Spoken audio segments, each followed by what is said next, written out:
to 10 types of parents you will find at every school Christmas nativity. Let's start off by talking about the bragger. We're talking about the parent here who, as soon as they hear a sniff that their child has got the main part, that's it, they cannot keep their mouths closed. They're at the school gates every single morning, letting on to every parent to make sure they know. Have you heard the news? Did you see my Facebook post? No, my Instagram live? My tweets? My YouTube vlog? You've not seen any of it? Well, would you believe this? Jodie has got the part of Mary. I know, I can't believe it. It's such a shock.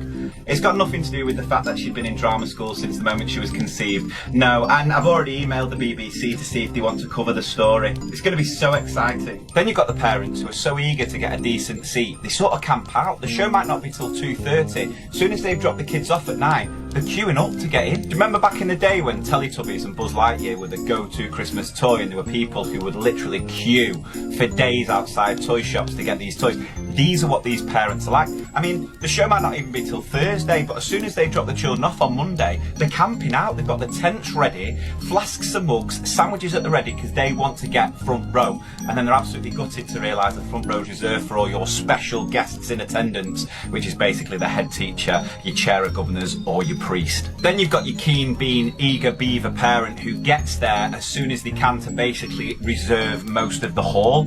Oh, sorry, you can't sit there. No, that's reserved. Oh, no, sorry, that's reserved. In fact, this whole row is reserved. As a school, you've limited tickets to maybe 2-3 per family, yet this parent has managed to forge fake tickets so every man and his dog who's ever met this child can come and watch them perform in this play. Then you have the distractor. From the moment children enter the hall to the moment they leave, they are just trying to get the child's attention, which drives me potty. You're about to see them again in an hour. Just chill your beans. I mean, I remember being at school being told by my teachers to not wave into the crowd, and hear a fully grown adult waving, trying to get their child's attention to make sure they know they're here.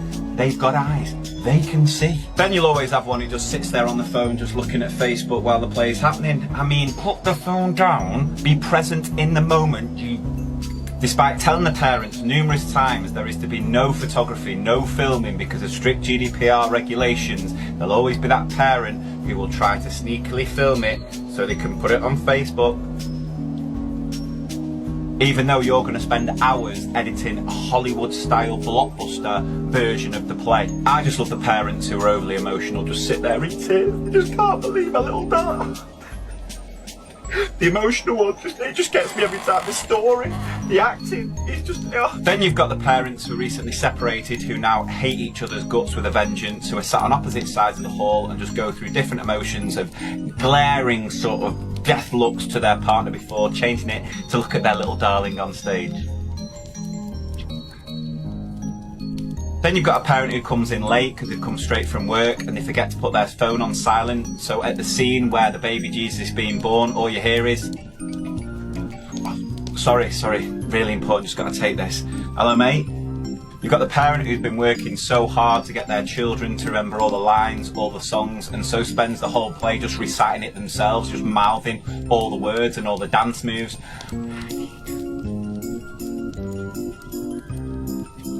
Then you've got a parent who wants to make a little bit of money from you being framed, so dares their child to do something outrageous. Listen, I'll give you £5 if when Jesus gets born you take the doll, just drop kick it into the audience. Go on, do it, I dare you. Then there'll be that parent who's a little bit bitter that their child didn't get the main part, and so they can't humble brag on Facebook, and so just try and put the play down as much as possible. Yeah, it was okay. You know, it's not going to win any awards, is it? You know, I'm not being funny, but Mary's performance there was very underwhelming. I mean, the moment she found out from Angel Gabriel she was going to have God's child, there was no emotion. I wasn't convinced at all. It just left me empty, if I'm being honest. You know, I know the teachers have worked really hard, but if they would have cast my little darling, she would have really been able to carry that performance. And last, but by no means least, you've got the teachers who are also parents, who, unless they work at an understanding school, who make arrangements to allow them to go and see their children perform, they don't even get to see it.